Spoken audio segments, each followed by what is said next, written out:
April 2024 will be the biggest and most important month this year, guys. Look at this. Everything is merged together here. All the planets are very close together. Lots of new beginnings. Solar eclipse of the century is happening there. Powerful solar eclipse, which means new beginning solar eclipse, which means there is earthquake in your soul at certain level, because there are earthquakes as well on Earth. And this earthquake changes and gives you a new initiative, new direction in life, new identity areas. These are my longest horoscopes this year. I'm not gonna do such long horoscope, but this is such an important month. A new beginning, another new beginning. Saturn conjunct Mars, new cycle starts, which means you're gonna have for the next 2 years new tasks, the great work that you have to do, where you have to build perseverance, where you have to put a lot of your efforts. Where is that going to be? And you might have a master finished work within 2 years, but big challenges there as well. And the biggest event of the year, Jupiter conjunct Uranus. It will never happen again. Jupiter to conjunct Uranus in Taurus in your life. It will repeat in 84 years. Once in a lifetime opportunity. I can't tell you how excited I am. New cycle. Well, will your source of abundance and opportunities come to you over the next 14 years? If you catch this message, if you understand it, you can have an opportunity for the next 14 years to be abundant. So we'll speak about each of the 12 signs. But before I start, I want to tell you that this is my birthday month, April. If I'm still alive after April, with all the eclipses and new beginnings, I want to make you a gift. All my courses will be 30, 40%, sometimes even more off. I do this only once per year for 2 weeks. This is the time. All my courses, personal courses, if you want to learn astrology over 1,000 hours, they're short courses, long courses, I'll put them. You can buy them now. I hope you enjoy this. And we still have a few places for the retreat with me in Bulgaria at the end of May. We have 3 places, I think, so quickly write to me if you're interested to organize everything quickly for you. This is the most personal retreat I ever do, because I'll be looking at all of your horoscopes individually. It's very private and it's very personal. It's a small group only. So thank you so much. Let's start. Libra, Sun, Moon, or Rising, April 2024. Libra, the month is, of course, month of an eclipse, and this eclipse affects you very strongly. It's directly opposite your sign. Oops, here we go. It's directly opposite your sign. So especially if you're Libra, Sun, Moon, or Rising around 18, 19, 20, 21, even 17 to 22 degrees, this eclipse can be life-changing, can turn your life around. The other degrees can still feel those manifestations, but it's not a guarantee. Even though for those degrees that are within 3 degrees of the 19 degrees eclipse, definitely they would see some big changes. And those changes come from the 7th house. Eclipse is like shifting of the layers. Around eclipses, there is often even earthquakes, but similar process is happening at the bottom of your soul, or the area of your life that eclipse is happening in. And for you, this is connected to relationships. This is connected to others. There is a big shifting of the karma, of the influences in your life that come to you from others, or even your attitude towards relationships, your attitude towards others. And something new is coming, because this eclipse is Aries eclipse and new moon. Both symbolize a new beginning. So that's the North Node of Rahu. So it's something is opening there in your life through others.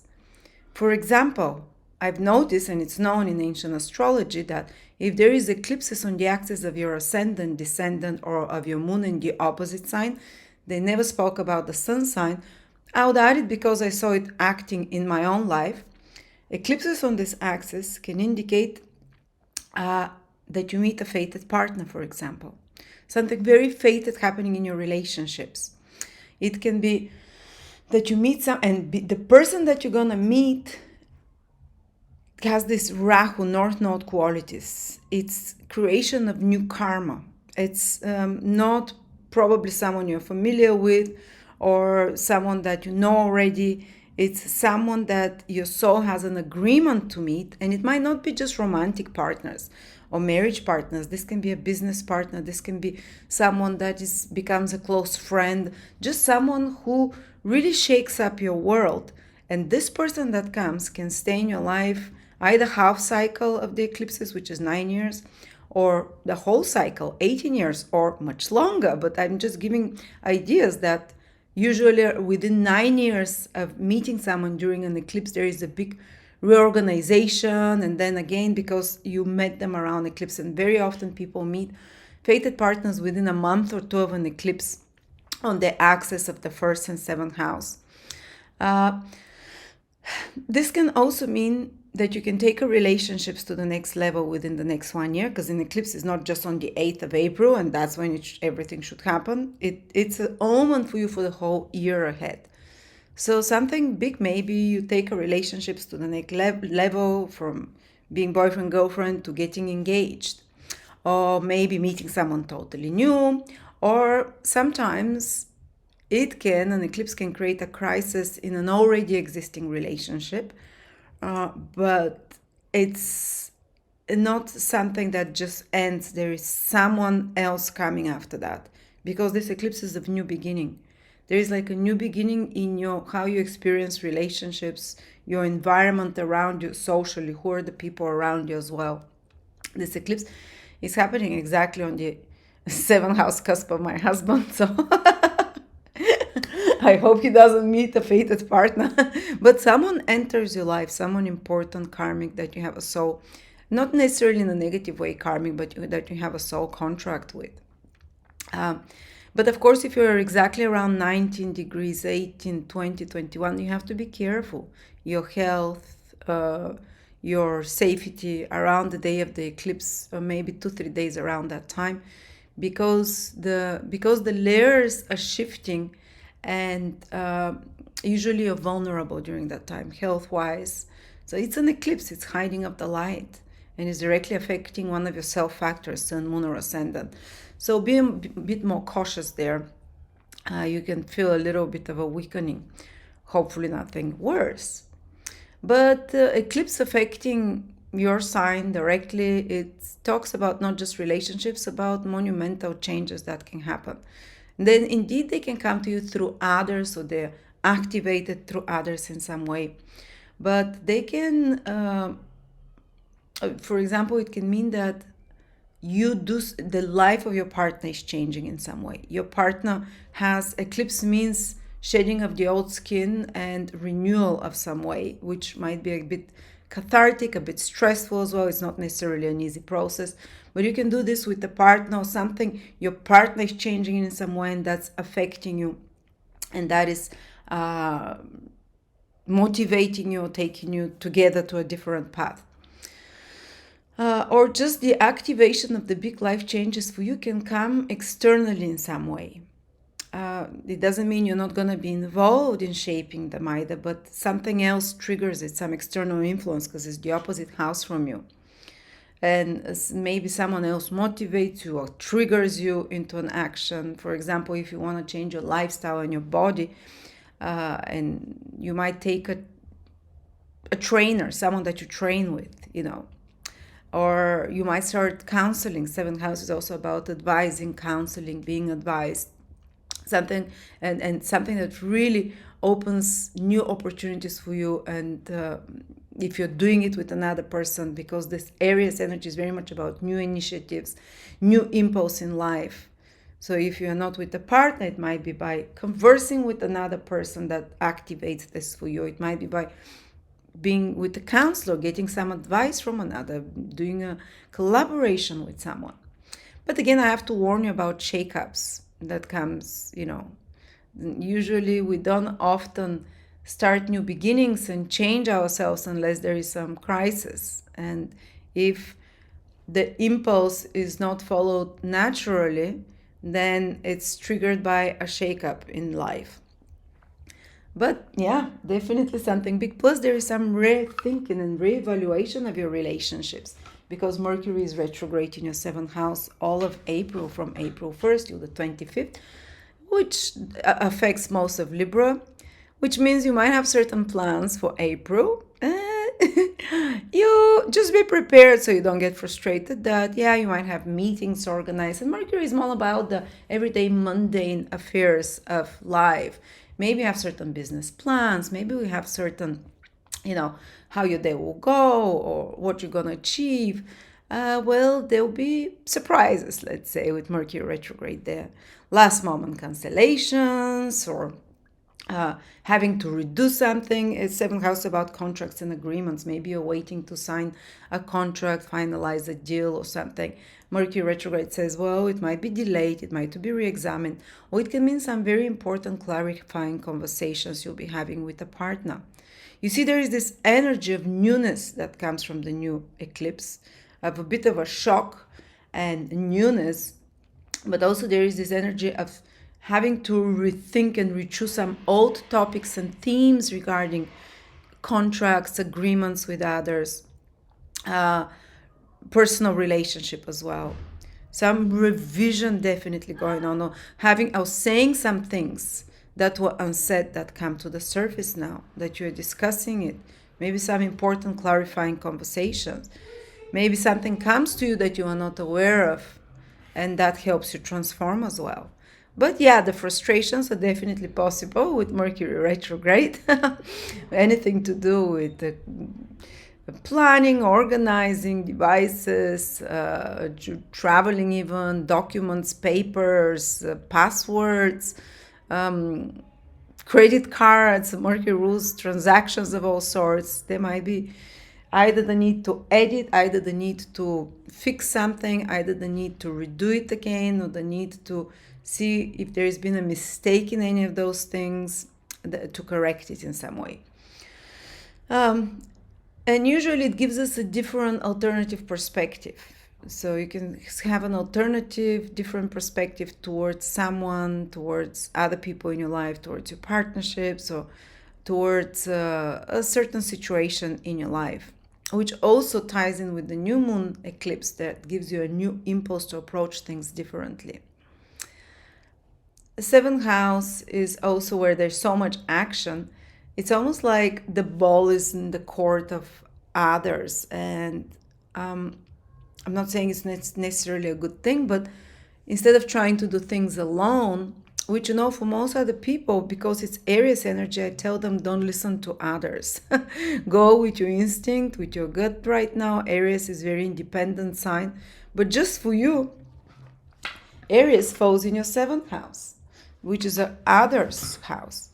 So maybe you can learn how to be more direct and more independent in your relationships, or how to have different ways of relating with others where you're more authentic, where you stand up for your own needs, because this is Aries. It's the sign of your own identity. Allow your own identity and your own initiative to shine in partnerships.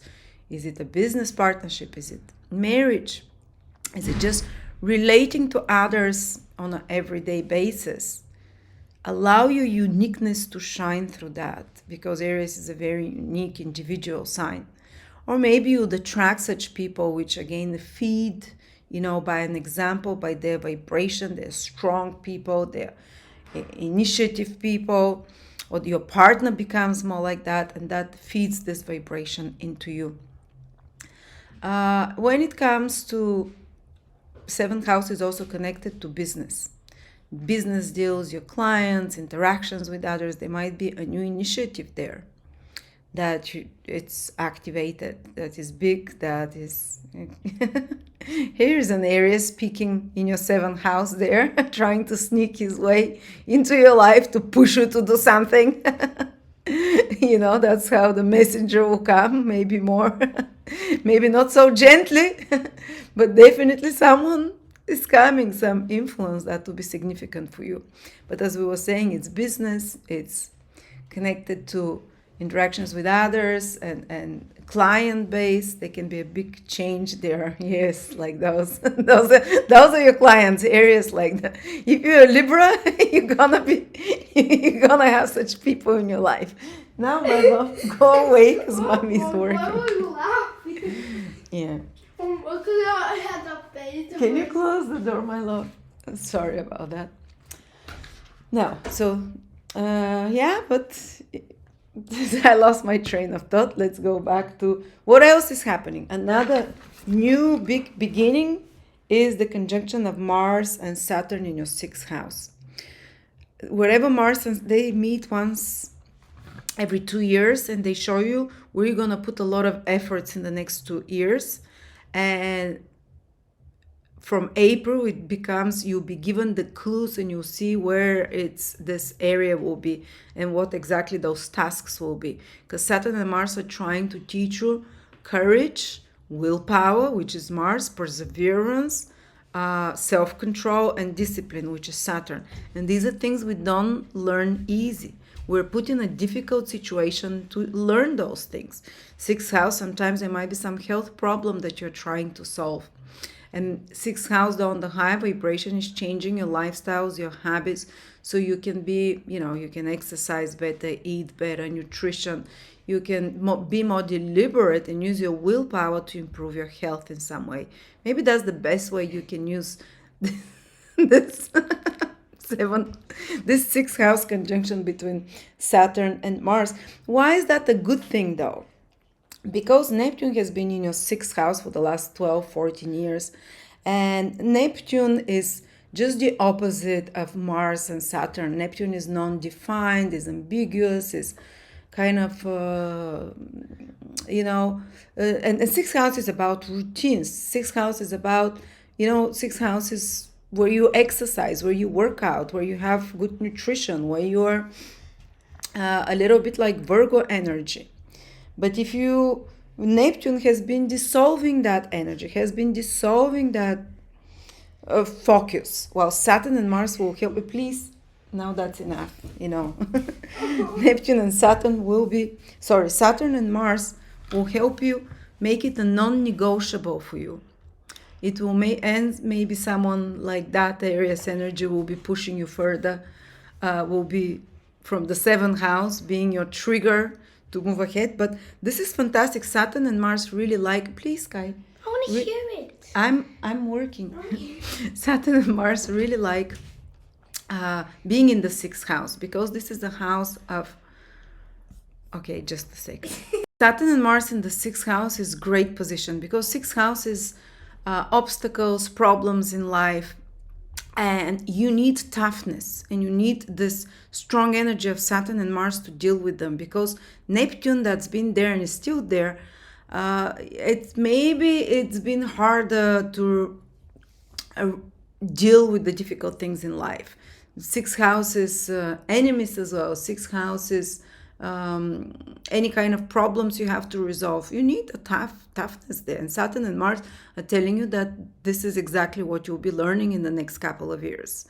And Saturn and Mars qualities about no nonsense, non-negotiable, just a bit of a ruthless energy. And you would approach matters of health, of discipline, of nutrition even, with a very serious and focused attitude. Sixth house is also debt. If you've put yourself in some kind of a nebulous debt, or ones that you can't get out of, or you never took charge of those matters, you might, for example, now organize yourself to pay off some debt. It might be a mortgage or some other debt. So that's why I love Saturn and Mars in the sixth house, because they make us do the hard things that we didn't have the courage, organization before to do, to get organized, to get them done. So April is the time you begin, and you'll be in this process for 2 years. Sixth house is also work. So as we said, it might be health and health routines. And actually it's very good when Saturn and Mars says you become like a warrior with routines. You can teach yourself to wake up early, to eat less, to fast, to you have both the soldier-like discipline of Mars and the consistency of Saturn, and the ability to say no of Saturn. And both Saturn is very discriminatory planet, and so it's like a rare opportunity. Once in a lifetime, it will come back again, probably in 30 years, to really change your lifestyle, in particularly your health habits. And you'd have the stamina, you'd have this resolution there with those two tough planets. And that's good enough. If you implement it for 1-2 years, after that it stays for life. And usually the hard work we do on the Saturn and Mars, we appreciate. Even though it's hard work, it doesn't come just fall on our lap. It's not like you wake up and that's it. From now on, you don't feel like having bad habits. Sixth house is also bad habits. Saturn and Mars are ruthless in eliminating bad habits. I can tell you an example. My husband already is feeling this influence. Saturn and Mars are very close there. He stopped drinking. He started working out every day with me, because the eclipse in the 7th house, I'm the pushing influence. But he's really changing his health habits, and I'm very proud of him. And usually what you achieve with Saturn Mars feels like great work for you. It's even though these are the two harshest planets, they give you the biggest satisfaction in life. Once you complete this, once you know, at the beginning it doesn't come naturally, anything that you do through Saturn and Mars. Usually you might be pushed into it because of pain, frustration. It's not natural. It takes you out of your comfort zone. These are not gentle planets. You might be forced into that to take care of your health, or sixth house can be also to start working on your debt, or sixth house can be to do with your job or professional career or employment. There might be some crisis there, or you might take on a new project that requires a lot of burning the midnight oil, a lot of dedication, energy, mobilizing your energy there. There might be some frustrations if you have colleagues or employees with them that you have to deal with, but you learn to be in control there. You learn to be masterful during this period, not just April, but for the next 2 years. You learn to be, Saturn is the master, but it's never easy at the beginning. It takes you out of your comfort zone. So you might be dealing with issues of employment, self-employment, employees of any sort as well. Pets is the 6th house. And how you overcome those obstacles is how you build the virtues of Saturn and Mars. And you put order, because, as I said, this house has been messy with Neptune there. Neptune has no work in the 6th house. Well, obviously, it was needed there. But now God comes, or the universe says, organize your work, organize your habits, organize your health. Be very strict, like a soldier there, like a Marine, Saturn-Mars combination. You can even take on some really projects that are very demanding, and when you complete them, you would be so happy with yourself. Actually, funny enough, we say Venus and Jupiter are the best planets, but the best satisfaction comes from Saturn challenges after you complete them. Saturn, Mars, the difficult planets. All right, so this is where you're building your strength and using your willpower for the next 2 years, the 6th house. Sometimes 6th house can be also connected to court cases, legal matters, exactly more like litigation, some kind of a accusatory situation. And 6th house, as we say, it's enemies, but you have the upper hand when Saturn and Mars are starting their cycle in your 6th house, because you have the fighting power. You have the power not to be soft with your enemies or with your accusers, to reclaim the role of a victim and to take your strength back and to be the strong one in the face of attacks, in the face of accusations, in the face of anyone who you'd consider an enemy, or in the face of your addictions and weaknesses, because 6th house is also self-medicating of any sort, and to be ruthless with those things. Hopefully, to eliminate such things. And to fight the battle and win it. Now, the last but not least, I think this is probably one of the most important influences for the whole year and for 14 years ahead, is the Jupiter-Uranus conjunction, which is happening in your 8th house, Libra, from your ascendant, or moon, or sun for that matter. Jupiter and Uranus will never meet again in your life, in your 8th house. It's once in a lifetime. Yes, you have another eclipse in your 7th house, like this in around 19 years. Yes, Saturn and Mars will meet again in your sixth house in about 30 years, 28. But Uranus and Jupiter will never meet again in your, unless you live to 100 years, will never meet again in your eighth house. So what does it mean? Jupiter and Uranus is just like Saturn and Mars is this hard energy. Jupiter and Uranus is this sudden inflow of opportunities or abundance. Let's say, call it like God's grace. And through the eighth house, it can come to you that some opportunity starts opening for you now. Maybe it started even from the beginning of the year or into not just in April. The conjunction is on April 20th, but Jupiter and Uranus are close. I would say pretty much most of the year.